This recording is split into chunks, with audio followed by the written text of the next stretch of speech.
Welcome to the Wireless Network Performance User Interaction Series. In today's installment, I will be presenting the RF Performance Single Address Search feature. On the Map menu, click on the search icon and enter an address or latitude and longitude from where you would like the RF Performance report pulled from. You will then see a location pin appear on the map. Hover your mouse over the pin. You have two options. You can append this address to an existing RF performance report or save it and create a new one. If you select the append option, you will then be requested to select an existing RF profile. Here, we will choose to save as a new RF performance report. Enter a name for the new report.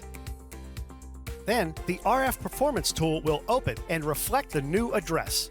If all of the columns are not displaying the parameters, refresh the browser. This can take up to 1 minute to populate.